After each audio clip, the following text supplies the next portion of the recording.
Good evening, all. Welcome to the next episode of View from the Pen, where we're joined by a special guest, which you may have already been able to guess by the preview released during the week, and it is Hat-trick hero from the weekend, Jack Coventry.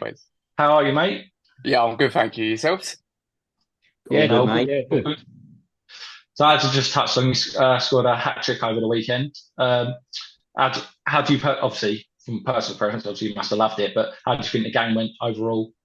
I think it went well, to be honest. I think John said in an interview, the first 15, 20 minutes, we obviously lined up to play against how they played last time.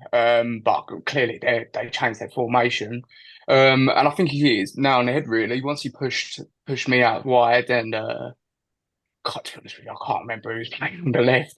But whoever was out on the left, I think as soon as we pushed them out wide and pushed us all, I think that's when the game really changed. And to be honest, it's not to sound big-headed, but I think it was a comfortable game after that. I think once we got the first goal and then the second one, I think the game sort of revealed itself as that was going to be one that we was going to win.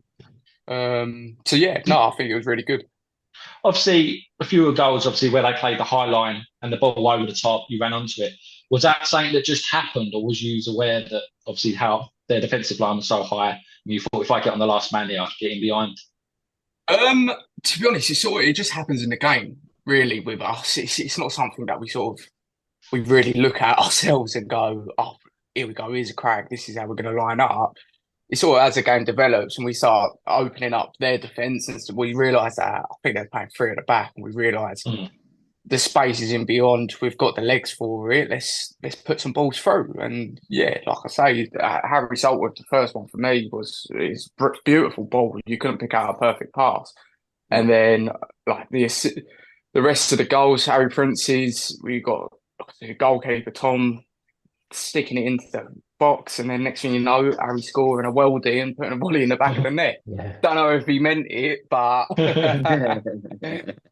Yeah, that's what I was going to say. To be honest, what I noticed from the first couple of goals on the counter attack is that the desire to get to the ball. And I'd say at the beginning of the season, we probably didn't have that. People weren't making them, like even yourself, Jack. So that's a compliment. Like not giving up. Yeah, that is, I 100% agree with you, Jake, to be honest. At the start of the season, you know, it was a new club, new players, like few same old faces that like I've played with previously when I was younger, but it's a lot different when you're younger in your 14s, 15s to then going into non-league, semi-pro, like Saturday football. It's so much different. So yeah, I do agree. I think at the start of the season was a little bit. I don't know I don't know. You can't pinpoint. People call it excuses, but you can't pinpoint an issue that happened at the start. It was a variety of things. It was effort from all of us as a team, quality, just natural desire to want to win a game instead of just thinking, oh, here we go, we'll go play for 90 minutes and have a beer after. Like, it's taken a while. It's probably taken a little bit longer than it should have, but I think Jack, looking at it now, would you say discipline's got better since the start? of course not. Fines don't get paid. Nothing gets, do you know what I mean? Discipline, you might as well call it a player club. Yeah, no, to be honest, I just think I think we're a bit of a turning point where the lads have started realising I'm a main culprit for it. But if I scream and shout at you, and after time it's just me saying fuck's sake, boys, after games. I think once people realise it's not out of aggression and it's not hatred comment, it's more of get your ass in gear and let's win this game. I think that's been the turning point, and I'd say that's probably only happened the past 2-3 months. I think. Yeah, I've personally seen from you, Jack, even just from yourself, but from the whole team as well. But from you, just a lot more controlled aggression, if you know what I mean. In the early days, where it's all new, and obviously results are bad, so of course you've all got the you know what I mean, when you're losing and things like that, of course. But from you, I think from White Notley, when you come back into it and that, like there was, I remember a tackle and the left back give you a bit of a he give you a little bit of a thing to the floor, and I thought Oh yeah. old Jack would have got up and done something. But this one seems a little bit more. No, do you know what? I'm going to get up. You shook his hand and you played with aggression rather than needless aggression. If you know what I mean. Yeah, no, I 100% agree with you. For myself, I've been like it since I was a kid. I've always been very angry and just my uncle and my granddad Cobos, both Cobos, they both say to me, I'm not a naturally gifted player. I've just got raw aggression and a lot of passion for the sport. And to be honest, sometimes it works in my favours. Or in the start of the season, first game of the season, you get a red card, so it works both ways. Yeah. Sometimes I can win it, sometimes I can lose it. Channeled in the right way, like you've done in the last few games, mate. It's definitely an attribute to be proud of, definitely, and one that we need. Yeah. Yeah. You mentioned, Jack, that you played with a couple of the other boys, so we've touched on the season so far, but how did you get involved with the club and who did you know previously? I knew everyone. I knew everyone, to be honest. There was a couple of faces that I didn't know, like Princey, Tommy Brewley, I didn't know him. Trying to think who was else at the start of the season. A couple more of the older boys, let's call it. More of the ones that ain't 21, 20 years old. Yeah. But yeah, like I say, I've played for East Thurrock since I was probably about 5, 6 years old. Like my granddad was first team manager for the old East Thurrock. John took over one of the youth teams, and yeah, it's sort of I haven't really left. I've probably played 4 games at Tilbury under 18s, and I've played a few games at Basildon Town, but apart from that, I've just been with East Thurrock since the whole way, since I was. You're a lifer. Yeah, my whole life is just my whole life is just football, and more football. I don't think I'll get a break from it, to be honest. And on to next Saturday, Jack. We're a couple of days away now. We've got a big game, mate. Although they're the division below, I've had a little look. They're unbeaten. I've heard they're a little bit physical. So, how do you think that game might go? Have there been any thoughts as to how you might approach this one, or? To be honest, me personally, I'll just take every game that it comes. To be honest, I don't really look at other opponents and think, oh, they've got a few big lads. Oh, they've got a technical one. Because in my opinion, it doesn't really matter about what type of players they are, what players they've got, how much money they're on. None of that really matters. I ain't being funny. Like you've had the likes of, we'll use West Ham as an example. West Ham ain't a big club, but they go against games like Man United, Man City, Arsenal, and they come out on top sometimes. It's down to the players ultimately. Newcastle. Oh yeah, saw the game the other day. It was a good one. Missed out Monday gym because of it. But yeah, I think the game plan to go into it is just sort of show the same controlled aggression, same passion, same effort levels as last week's game. That's really ultimately what it comes down to. We've got the ability to play. We've shown that we can play against these sides. It just comes down to us players, and ultimately, that's pretty much what it is every week. Win or lose, it's not really the manager's fault. There's only so much he can say to us and teach us, and ultimately it's down to us players. That's it. And will you be making the Christmas do after, mate? And will you be making an appearance? I will be making an appearance. Good. For how long is another question. Yeah, For how long? The key is getting the clothes right, mate. You've got to put these rumours to bed. Listen, do you know? Have you been told the story of why I got voted worst dress? No, mate. Because I went to an engagement party in a polo, chinos, and loafers. The right attire. At least I weren't the other boys turning up in a tracksuit. What's wrong with that? That's me. That's what I meant. It's an easy cop out, ain't it? One of the manager's nephew, the big Covo's grandson. It's an easy cop out. Name it on me, ain't it? They wore the tracksuit because he's free. Tight asses. That's what they are. They're tight asses. Right. Anyway. Speaking of that, let's get to the moment everyone's been waiting for. Jack, do not hold back at all. So let's get cracking. Right, Jack. Worst trainer. Worst trainer.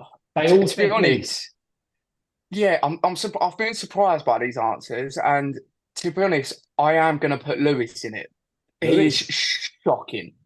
He does a couple little good passes, but the rest of the time, he was standing out on the line ready for the ball, and he'll just switch it and lose the ball. So Lewis can go in the first firing line.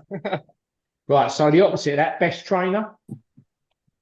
Can't say myself. I do have some worse ones. When I see these podcasts on a Wednesday morning, it ruins me for the rest of the day. Best trainer. It's hard to say, to be honest with you. There is a few boys. There's a lot of boys there that are overall good. If I had to put a name on it, it probably would be Bobby Reaman. His effort is just beyond this level, to be honest. He trains on the pitch as well, to be fair. It does. So I have to put Bobby Reaman as best trainer. Good. Worst dress? Faith. Faith is the worst dress. After turning up in a turtleneck to do a little, you know what I mean, to do a podcast with you boys, he's up there in the worst dress. Right, best dress. You can't say yourself. Best dress. I'll tell you what, he's had some stick recently, but I'll put Casey. He's an ideal dresser. Do you know what I mean? He's got an outfit for every occasion. So I'll put Casey there. To be fair, I think all the players are coming to the Christmas party. So next week we're going to slag whoever dresses rubbish off anyway. Oh yeah, do a live podcast whilst you're walking around. Yeah, get pictures and post them up. Yeah. Right, boys, can one of you take over the questions because my battery's just gone on my mobile phone? Warren, you got them? Yeah. All right. Yeah. Right. So next one. Who do you think's the biggest moaner? Oh, it takes a lot. That's got to be not say myself. I will probably accept that one. I will accept. I do have a lot to moan about, but it comes from the right reasons. Fair play. Who do you think's the teacher's pet? Cole Smith. I'm saying his full name because he deserves it, to be honest. That's quite quick as well. Yeah, I asked Jace for the questions the other day. Oh, I've already got the answer. Carl and Louis, the pair of them, they're always up the manager's arse, always asking questions, asking if they need anything needs to be done. It's always them. That's because they're worried about not playing. That is true. Right, next, who's the least intelligent? Oh. There's a few. I'm up there. I'm definitely up there. Do you know what? I said he's the best dressed, but he is the thickest person I know. Casey, he is one of the thickest human beings I've ever met in my life. He is, in his field of work, he's smart. Anything outside, he's the most thickest human I've ever met. I think so far we've got to do, because we're going to put the two thickest up against each other in a quiz. It's got to be Casey versus Lewis, I think. As it stands, yeah. As it stands. Lewis sells a lot of paper. Now, I don't know what that says about James. Well, to be fair, Jack, it could be you, Jack. You could be up there. Do you know what? What do they call it? I'm a black horse. I am quite intelligent, to be honest. Dark horse. It's a dark horse. I am quite intelligent. I just come across a little bit thick sometimes. Aren't we all, mate? Don't worry. Who's the slowest player? It's going to have to be Harry Salter. It's going to have to be Harry Salter. Not for any reasons, but I've seen him move on a pitch and he ain't the quickest. Gets his positioning right, though, doesn't he? Fair play to him. Oh, his positioning, he's unreal. He's always there when you need him, but if you put him in a foot race, I think he comes out bottom every time. Who would you least like to sit next to on the coach? My Uncle John. Straight up, my Uncle John. I couldn't think of someone worse to sit next to. He on the way up there, he'd probably be trying to coach me about everything, and then after the game, he'd still try and coach me. So that last coach, you're lucky you don't sit next to me because I'll be turning that wafty music off. I'm showing the age. It's a new generation. We've taken over them coaches. And Jack, John picked you as well, so at least he did. At least the feeling's Oh, mutual. he'd always pick me. It was inevitable he'd pick me. Penalty to save your life. Who are you picking? Can't pick myself, can I? No. No. Definitely not Owen. It's definitely not Owen. Do you know what? I hate to agree with him, but it's going to be Bobby Reedman. I haven't seen him take one, but I feel like he's got a bit of a rocket behind that leg. I'm surprised more people ain't said the Prince. Do you know what? It's hard to say, but I've seen him. I think I've seen him take penalties at training, and it's always been with no keeper, so we don't know what he's like yet. And last question: who would you least like to date your sister?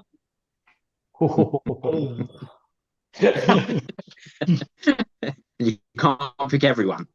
No, do you know what? There's some nice lads on there, but if there's one person, Kieran Case, he is the last person I would want my sister to be seen with.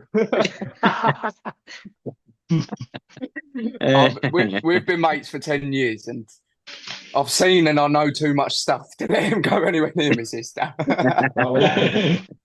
Cut that. Yeah. We'll end it there. That ain't making the edit. That's the end of the questions, lads. Anything else? No. So I think we're wrapped now. So this episode was sponsored by the Bramptonites. Also, I just want to say one thing. Whoever's coming to the game Saturday, please get down to the pitch. Get behind the goal, get behind both goals, make as much noise as we can, and let's get the win, yeah? Hopefully the weather's better too. Fingers crossed. See you later. Yeah, thanks for coming on, Jack, Jack. mate. Really appreciate it. Yeah, Thanks for having me. Get up, Boys.